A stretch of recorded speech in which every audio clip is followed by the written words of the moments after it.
ডেনগাঁও নামঘৰ ৰূপালী জয়ন্তী উৎসৱৰ সামৰণি অনুষ্ঠান স্মৃতিগ্ৰন্থ মণিকূট প্ৰকাশৰ দিহা পশ্চিম কাৰ্বি আংলং 28 ছেপ্টেম্বৰ কাৰ্বি আংলং জিলাৰ ডেনগাঁও 2000 চনৰ জুলাই মাহত স্থাপিত ডেনগাঁৱৰ নামঘৰটি প্ৰতিষ্ঠাৰ 25 বছৰ পূৰ্ণ হোৱাৰ ক্ষণত বৰ্ষজোৰা কাৰ্যসূচীৰে তিনিটা পৰ্যায়ত আয়োজিত ৰূপালী জয়ন্তী উৎসৱ উদযাপনৰ 3 আৰু 4 জুলাই 2025ত হৈ যোৱা প্ৰথম পৰ্যায়ৰ সফল সামৰণিৰ পিছতে যোৱা 17 আগষ্টৰ পৰা দ্বিতীয় পৰ্যায়ত মাহজোৰা কাৰ্যসূচীৰে দিহানাম তিথিসমূহ পালনৰ লগতে শিশু যুৱ আৰু আই মাতৃসকলৰ মাজত অনুষ্ঠিত হোৱা বিভিন্ন প্ৰতিযোগিতাখনি যোৱা 18 ছেপ্টেম্বৰত সামৰণি পৰে।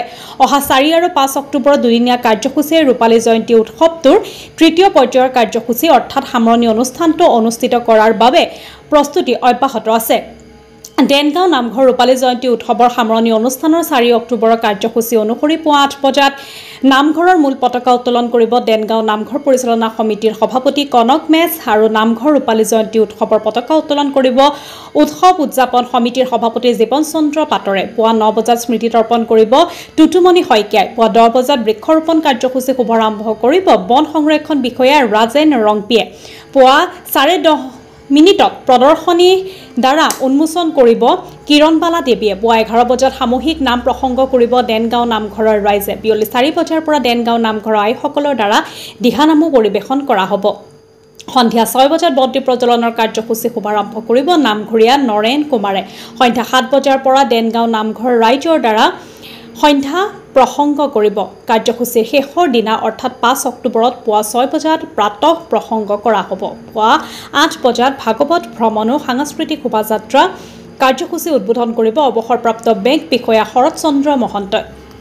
পুৱা 8:50 মিনিটত নাম প্ৰসংগ ভাগ পৰিচালনা কৰিব উদ্ধগাঁও শংকৰ মাধৱ প্ৰাথমিক শাখাই। বিয়লি 2 বজাত স্মৃতিগ্ৰন্থ উন্মোচন আৰু মুকলি সভা অনুষ্ঠিত কৰা হ'ব। সভাত মুখ্য অতিথি হিচাপে উপস্থিত থাকিব 18 নং হাওৰাঘাট বিধানসভা সমষ্টিৰ বিধায়ক দৰসিং ৰংহাঙে। সভাত সন্মানীয় অতিথি হিচাপে উপস্থিত থাকিব কাৰ্বি আংলং স্বায়ত্ব শাসিত পৰিষদৰ জলসম্পদ পৰ্যটন বিভাগৰ কাৰ্যবাহী সদস্য ৰিতেশ ইংহিয়ে। সভাত বিশিষ্ট অতিথি হিচাপে উপস্থিত থাকিব হাওৰাঘাট সমাজকৰ্মী তথা হিতৈষী সদস্য বন্তি বৰা অৱসৰপ্ৰাপ্ত বেংক বিষয়া নগাঁৱৰ শৰৎ মহন্তই। সভাত নিৰ্দিষ্ট বক্তা হিচাপে উপস্থিত থাকিব হাওৰাঘাটৰ সমাজকৰ্মী বুদ্ধেশ্বৰ বৰাই। সভাত আমন্ত্ৰিত অতিথি হিচাপে উপস্থিত থাকিব ডেনগাঁও নগৰ সমিতিৰ অধ্যক্ষ প্ৰদীপ ইংতি। মণিকূট নামৰ স্মৃতিগ্ৰন্থখনলৈ লেখনি পঠোৱা লেখক লেখিকাসকল আৰু ডেনগাঁও নামঘৰৰ শুভাকাংক্ষীসকল। এই সভাতে স্মৃতিগ্ৰন্থ মণিকূট উন্মোচন কৰিব কাৰ্বি আংলং স্বায়ত্তশাসিত পৰিষদৰ জলসম্পদৰ পৰ্যটন বিভাগৰ কাৰ্যবাহী সদস্য ৰিতেশ ইংহিয়ে। সন্ধিয়া 5 বজাত বন্তি প্ৰজ্বলন কৰা হ'ব। সন্ধিয়া 6:30 ধৰ্মধ্বজা সম্বৰণ কৰা হ'ব। সন্ধিয়া 7 বজাত মৰিগাঁও ভাগ্যশ্ৰী দেৱীৰ দিহানাম দলৰ দ্বাৰা নাম প্ৰদৰ্শনো কৰা হ'ব।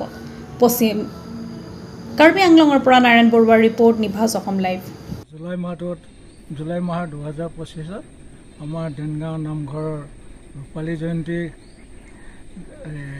বৰ্ষকাল পৰিছে। তাতে আমাৰ সমূহ ডেনগাঁৱৰ ৰাইজে ৰূপালী জয়ন্তী হৈ জুলাই মাহটো অৰ্থাৎ পূৰা ভাদ মাহটো বাৰ্ষিক হিচাপে বৰ্ষজোৰা হিচাপে ৰূপালী জয়ন্তীৰ আয়োজন কৰা হৈছে।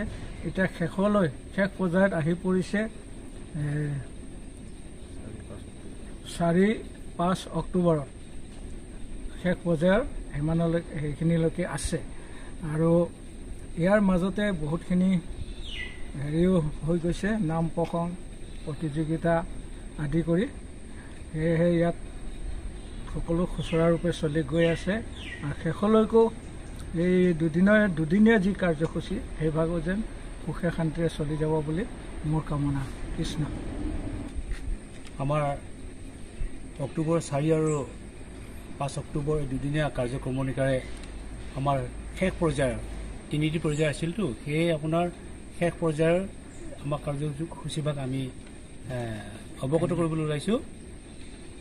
আমাৰ 4 অক্টোবৰ 2025 শনিবাৰ ধৰ্মধ্বজা উত্তোলন পুৱা 8 বজাত। তাৰপিছত 9 বজাত স্মৃতি তৰ্পণ, 10 বজাত বৃক্ষৰোপণ, 10:30 বজাত প্ৰদৰ্শনী দ্বাৰ উন্মোচন, 11 বজাত নাম প্ৰসংগ, 4 বজাত আইসকলৰ দিহানাম, সন্ধিয়া 6 বজাত বন্তি প্ৰজ্বলন, এইখিনি আছিল আমাৰ 4 অক্টোবৰ 2025 শনিবাৰৰ আমাৰ কাৰ্যসূচী ভাগ। আৰু 5 অক্টোবৰত আছিল এনেধৰণৰ ৰবিবাৰ হয়, পুৱা 6 বজাত প্ৰাতঃ প্ৰসংগ, 8 বজাত ভাগৱত ও সাংস্কৃতিক শোভাযাত্ৰা, 2 বজাত স্মৃতি উন্মোচন ও মুকলি সভা,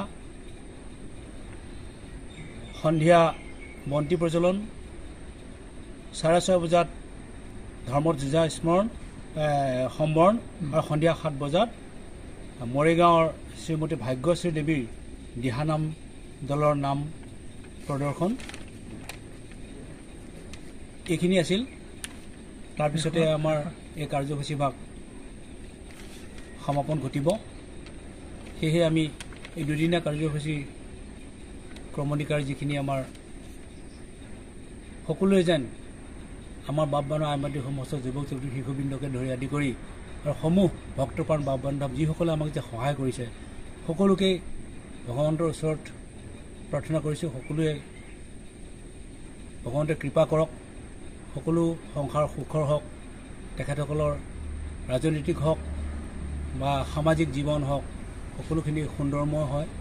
আৰু আমাৰো এই ৰূপালী জয়ন্তী বৰ্ষ যি দুটি কাৰ্যক্ৰমণিকাৰে দুটি দিনৰ যি আমাৰ আৰম্ভ হ'ব, আমাৰ কৰ্মকৰ্তাসকলেও যথেষ্ট দিনে নিশাই অত কষ্ট কৰি ত্যাগ স্বীকাৰ কৰি অহৰ্নিশে লাগি আছে।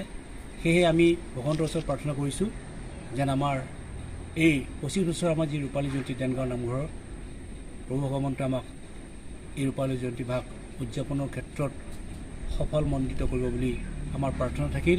আৰু সমূহ বাপ বান্ধৱ আইমাতৃ সমস্তলৈ আমাৰ সেৱা থাকিল। এইখিনিয়ে। কৃষ্ণ কৃষ্ণ কৃষ্ণ।